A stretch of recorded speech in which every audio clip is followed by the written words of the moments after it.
मैं भी कह रहा हूँ ना, कुछ नहीं होगा। मैं जैसा कहूँगी वैसे ही होगा। ठीक है, तो फिर जब तक अंगराज की लाश नहीं मिल जाती, इनके बेटे को भी मुक्ति नहीं मिलेगी।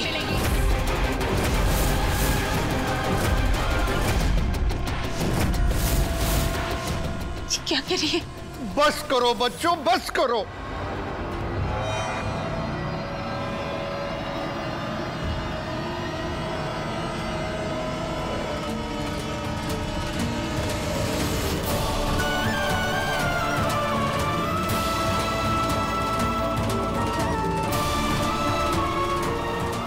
सतीश बेटा, जो कुछ भी हो उसे बदला तो नहीं जा सकता, लेकिन सुप्रिया की तरफ से, पूरे परिवार की तरफ से मैं तुमसे माफी मांगता हूं बेटा।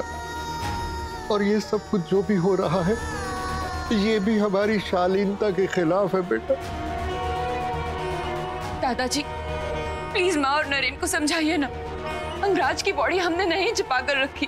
तो फिर अंगराज का लॉकेट, आईडी कार्ड और शूज तुम्हारे घर पे कैसे आए?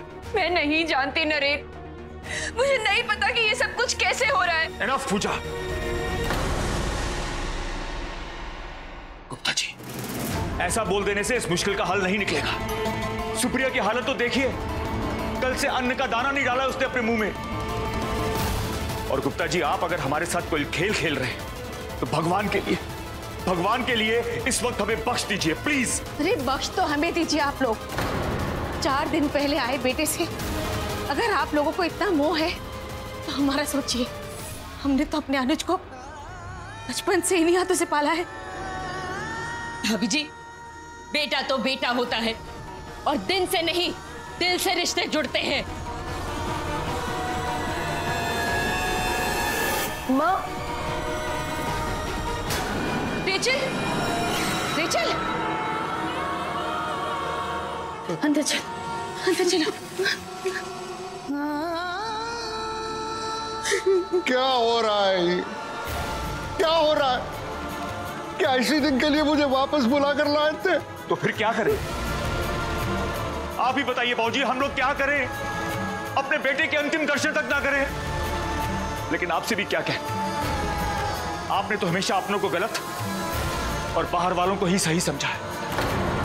हरीश बाबू, कल तक तो हम आपके समधी थे, आज बाहर वाले हो गए। बस कीजिए आप लोग, ना तो आप मुझे जीने देते और ना ही मरने। हाथ जोड़ती हूँ मैं आपके आगे, या तो मेरे बेटे की लाश वापस कर दीजिए, या तो नरेन मेरी अर्थी की तैयारी कर। बाप, और कितना रिलाओगे मेरे मां को? आप सब ऐसे सीधे सीधे मारने वालों में से है नहीं। दानिश, अनुज की बॉडी को फिर से मॉर्ग ले जाओ। अब जब तक मेरे भाई को अग्नि नसीब नहीं होती, आपके घर के बेटे को भी अग्नि नहीं मिलेगी। नरेन बेटा, ऐसा मत करो नरेन। दानिश,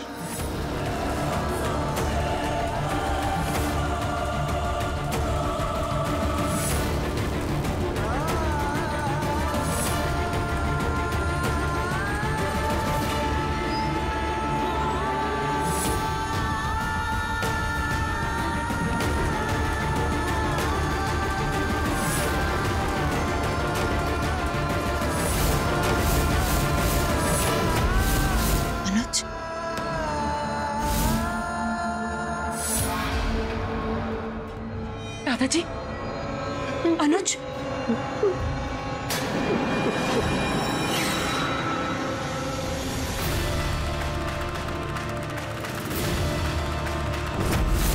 नरेन, मेरे भाई की लाश को अपने तमाशे का हिस्सा मत बनाइए। शुरुआत तुमने और तुम्हारे मायके वालों ने की। पूछा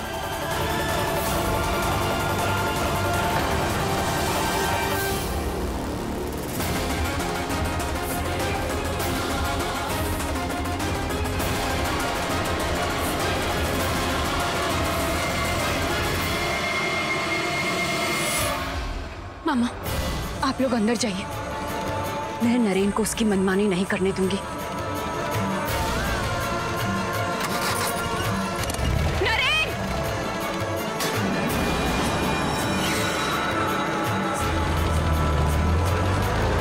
नरेन!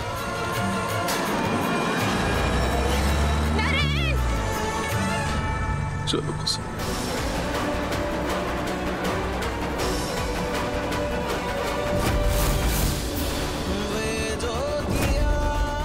हाथ जोड़ती हूँ मैं आपके आगे, या तो मेरी बेटी की लाश वापस कर दीजिए, या तो नरेन मेरी अर्थी की तैयारी कर।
मेरे बेटे को ले आई? कहाँ है मेरा अनुज, मेरा बेटा? सॉरी मामी, मैं अपने भाई की बॉडी को रोक नहीं पाई। मतलब पहले बहन ने मेरे बेटे को मार डाला और अब दामाद उसे चैन से मरने भी दे रहा है। अरे किस जन्म का बदला ले रहे हो तुम सब? एक काम करो, मुझे मार डालो मामी, हमेशा हमेशा दुश्मनी खत्म कर दो। मामी क्या करें आप? कुसुम ये क्या बस बना? जो कुछ भी हुआ उसमें इस बेचारी का क्या दोष है? हाँ मामी, हमें मजबूर हालात में किया है। ना ये हादसा होता, ना माँ की ये हालत होती और ना ही नरेन ऐसा कुछ करते। देख लिया, आज भी इसे अपने ससुराल वालों की दुख दिख रहा है। माँ बस तुम्हारी सास ही है, बेटा सिर्फ उसी ने खोया है, हमने कुछ नहीं खोया। मामी,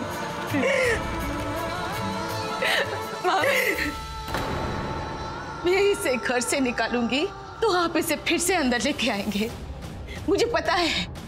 लेकिन एक बात आप भी कान खोल कर सुन लीजिए, मैं इसे रेचल के आसपास नहीं आने दूंगी। इसने मेरे बेटे को खा लिया है, मैं इसे अपने पोते को खाने नहीं दूंगी। कुसुम!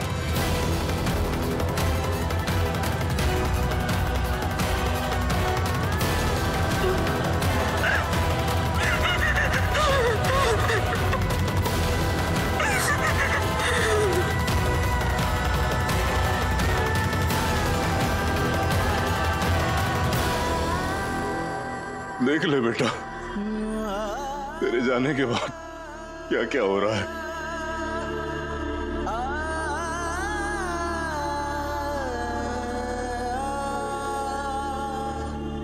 दवाई ले ले बेटा, अपने लिए ना सही अपने बच्चे के लिए ले ले। नहीं पापा, अनुज आ जाएंगे उसके बाद मैं दवाई ले लूंगी। पर ये देखो ना, फोन भी नहीं उठा रहे मेरा, कब से लगा रही हूँ। बेटा जब वो आएगा तब आएगा, अगर तूने वक्त पर दवाई नहीं ली तो तू बीमार पड़ जाएगी। अच्छा है ना पापा, बीमार पड़ूंगी तो ये भागे भागे चले आएंगे। दी, आप अनुज को फोन कीजिए ना, आपका फोन देखकर तो जरूर उठाएंगे। लो कीजिए। रेचल, अपने कमरे में जाओ, ऐसे समय में बुरे साय से दूर रहना चाहिए। लेकिन माँ, सुना नहीं मैंने क्या कहा? अपने कमरे में जाओ, जाओ। चल बेटा चल।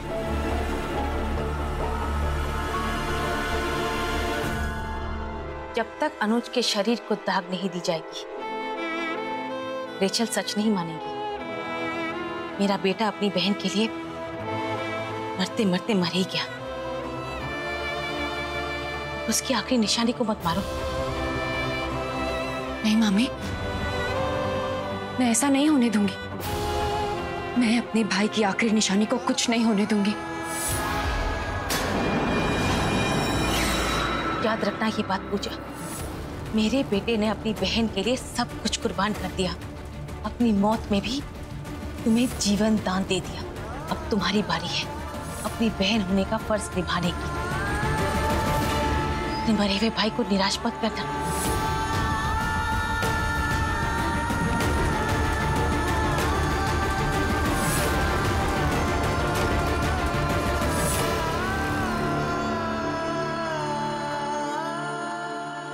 आई प्रॉमिस मम्मी, ये बहन अपने भाई की बॉडी इस घर में जरूर लाएगी।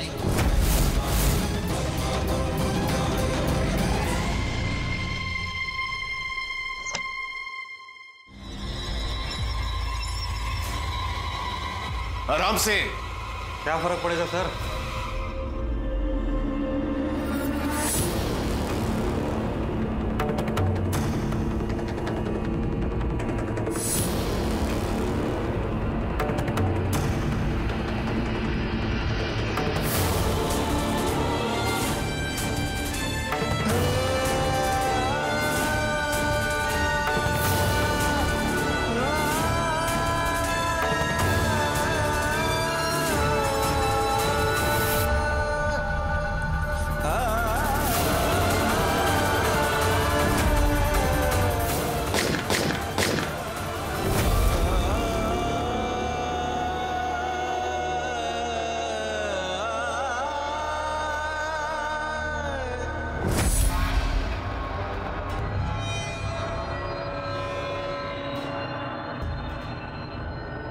Excuse me.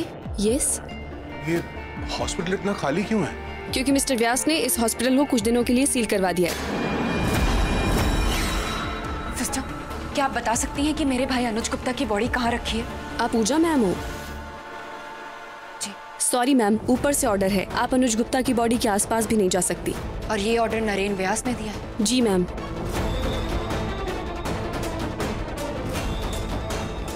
मामा आप यहीं बैठिए।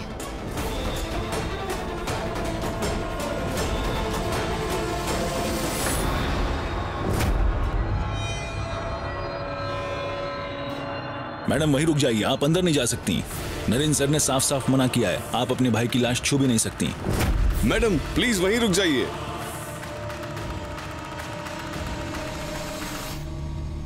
अगर किसी ने भी मुझे अंदर जाने से रोका तो मेरे भाई के साथ साथ मेरी भी लाश निकलेगी यहाँ से। चलो पीछे हटो।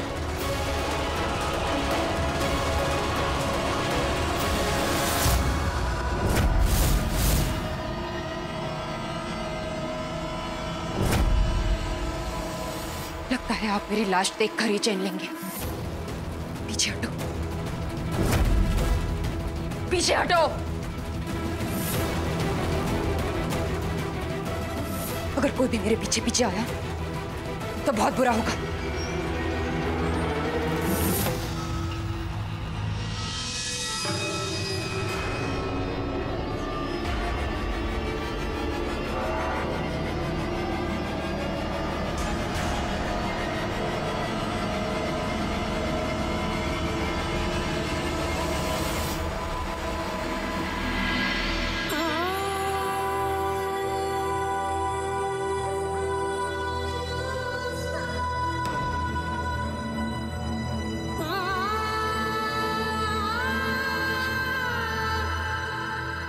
चल भाई, मैं तुझे घर ले जाने आई हूँ।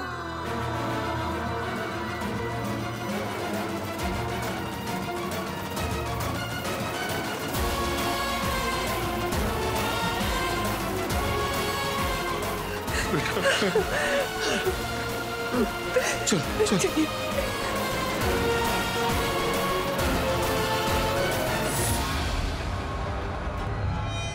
मैडम, नरेंद्र सर का ऑर्डर है, इस बॉडी को आप बाहर नहीं लेके जा सकती। रुक जाइए सर, नहीं तो मैं गोली चलानी पड़ेगी। फिर अब तो गोली ही हमें आगे बढ़ने से रोक सकती है। चलिए मामा। सर रुक जाइए, आप हमें मजबूर कर रहे हैं सर। दानिश सर को फोन लगाओ। मैडम रुकिए, मैडम प्लीज, मैडम आप समझने की कोशिश कीजिए। हेलो, हाँ दानिश सर, सर वो बॉडी लेके जा रहे हैं। हाँ हाँ सर, हाँ। मैडम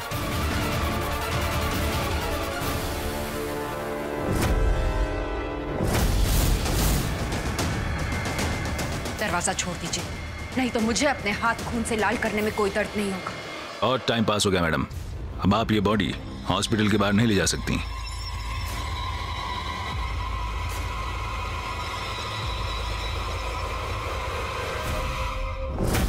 मेरे रास्ते से हट जाओ, नहीं तो मैं तुम्हें भी।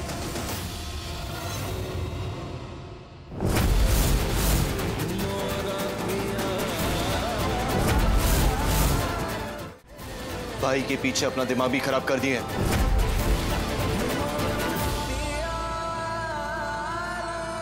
Do you have any idea? इस सब के लिए तुम्हें जेल भी हो सकती है। नकली हमदर्दी दिखाने की कोई जरूरत नहीं नरेन। अपने भाई को अग्नि ना दे पाने की जिल्लत से अच्छा तो यही है कि मैं जेल में मर जाऊं। बाहर एम्बुलेंस खड़ी है, प्लीज अब कोई तमाशा मत खड़ा कीजिएगा।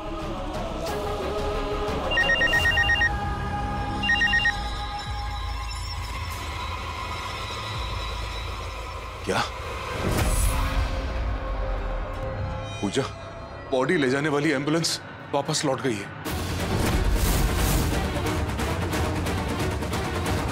हाँ पहुंचा, मेरे कहने पर ही वो एम्बुलेंस लौट गई।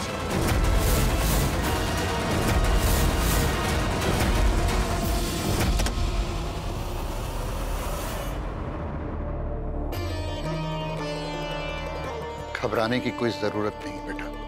अगर एम्बुलेंस नहीं है तो तेरे दादा की गाड़ी बाहर खड़ी है, निडर होके जा। रुको,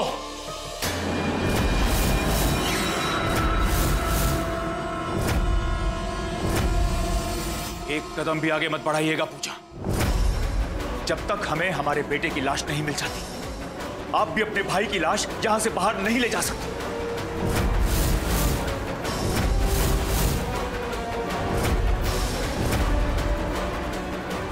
हरीश जी, आप भी अपने बेटे की भाषा बोल रहे हैं?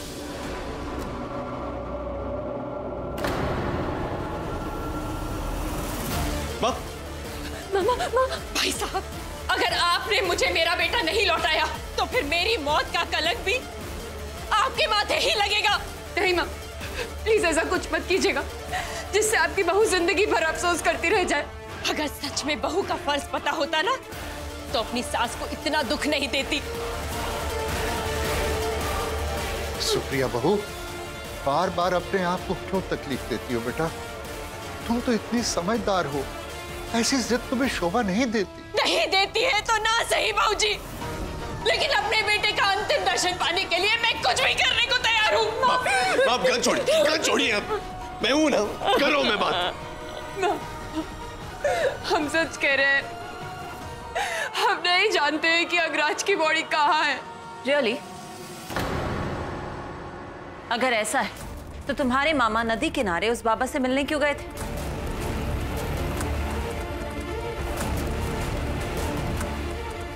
राहुल, तुम्हें जब सब कुछ पता है तो सबको बता क्यों नहीं देते? मॉम, जाने भी दो ना, इससे बात और बढ़ जाएगी। कौन सी बात राहुल? राहुल, चाची किस बाबा की बात कर रही है? I need to know everything. Sorry भाभी जी, लेकिन नरेन भाई से मैं झूठ नहीं बोलता।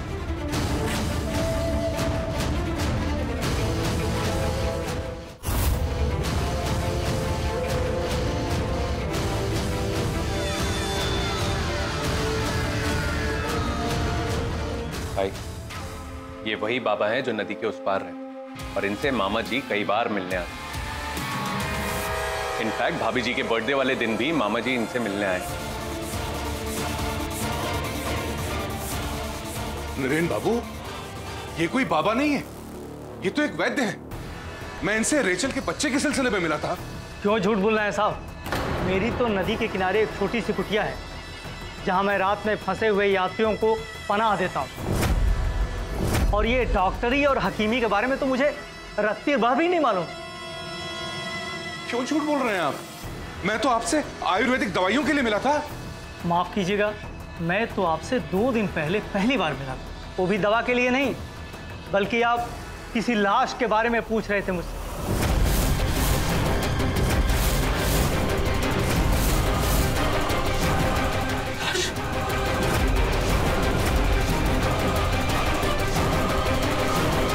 और कह रहे थे कि कोई आदमी गिरा हुआ है नदी के अंदर, उसकी लाश ढूंढनी। ये झूठ बोल रहे हैं नरेन बाबू। मैंने आपसे किसी लाश के बारे में कुछ नहीं पूछा था। अब भगवान के लिए झूठ मत बोलिए। देखिए, आप मानिए मत मानिए ये आप जानिए, मुझे तो बस जाने दीजिए।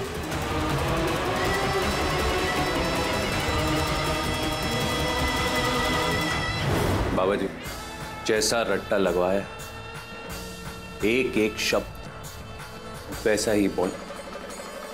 वरना क्या है, ये जो गन है ना, चलती भी और मुझे चलाना भी है।